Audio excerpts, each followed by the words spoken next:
was born in New York City, born and raised in New York City. He was born in 1918, and I think he started playing the piano when he was about 5, and he figured out, I think, pretty early on that he liked writing songs.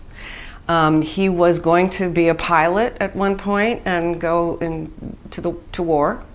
And he had a boxing accident when he was at Harvard, and he got a detached retina in his left eye, which basically left him blind for the rest of his life in his left eye. And so he couldn't join service, and boxing was out. And he started writing songs for the Hasty Pudding Club at Harvard, and started that way. So that's how he sort of got his start. I think he just had ideas. I think he read books.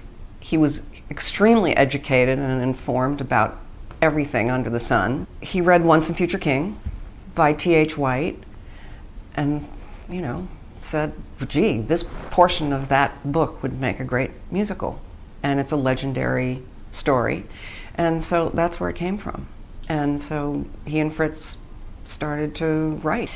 I think that my father had an idea for a song that fit within the context of the story. Fritz would start writing a little bit of a melody, and they would pick it up that way.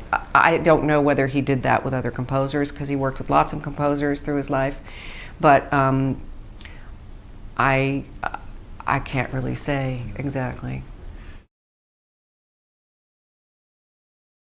It was huge and varied. He worked with many composers. He didn't just work with Fritz Loewe. He worked, as I said, with Burton Lane. He worked with John Barry. He worked with Andre Previn, Leonard Bernstein. He wrote a musical with Kurt Weill. So he was always searching for other things to do. He always had ideas for shows, and since he wrote musicals, whatever he was into at the time was kind of what he wrote a musical about. On a Clear Day You Can See Forever, most people don't remember, is about reincarnation and psychic discoveries and ESP. A little ahead of its time in a funny sort of way. I'm reviving it now, and it's really an interesting project.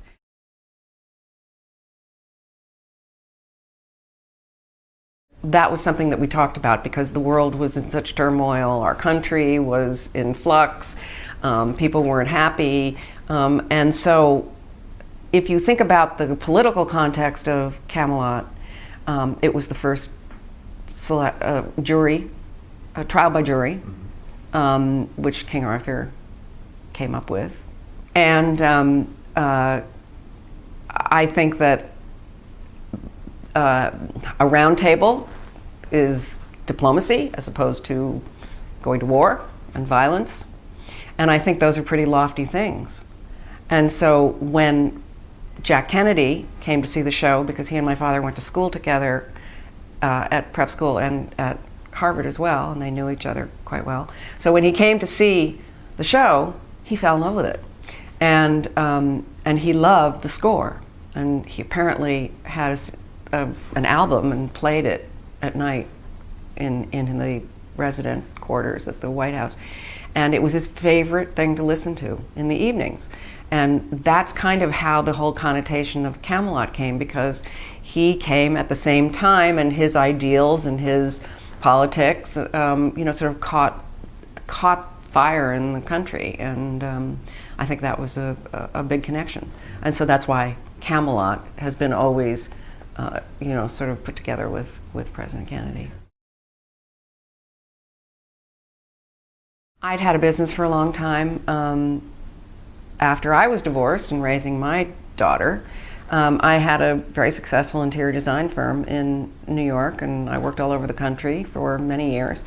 And I just was getting tired of it, and it wasn't kind of doing it for me anymore. And I'd always been involved with theater.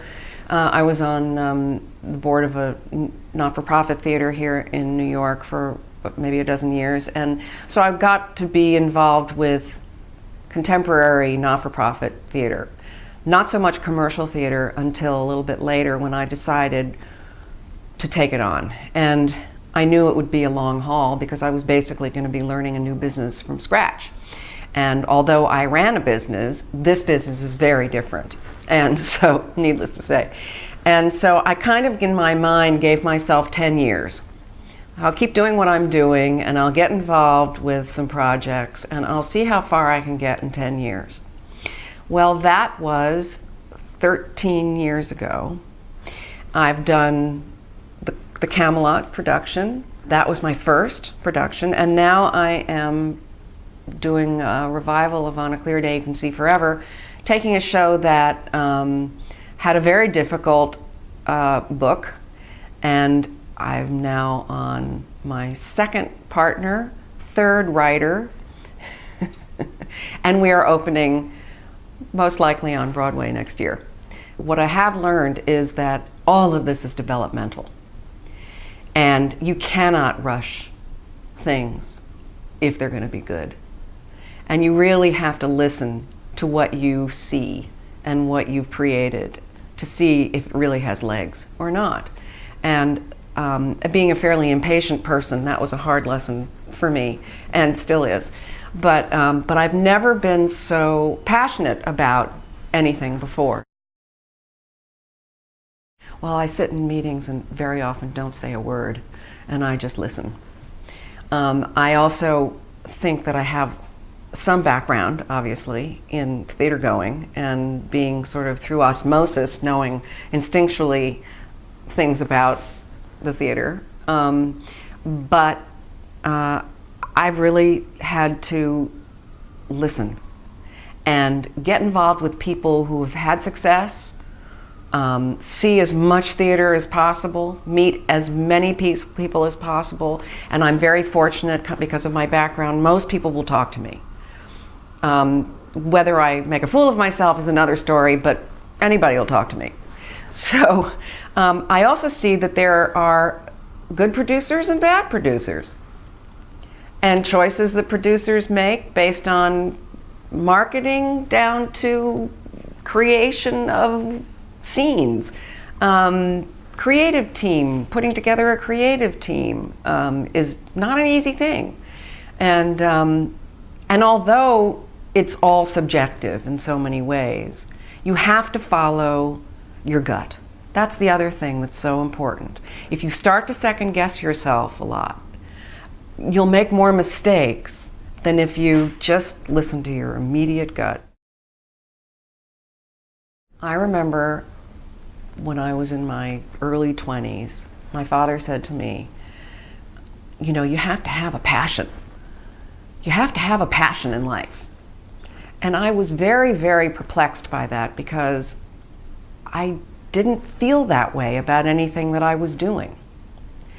And even my interior design firm, which was very successful, and I enjoyed doing it, and I'm good at it, and I have happy clients, and all that. I don't think I ever really discovered my passion until I started producing.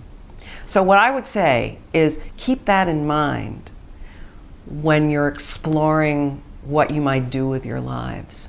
And if something sparks you, no matter what it is, it's the thing to follow. For me, it was theater.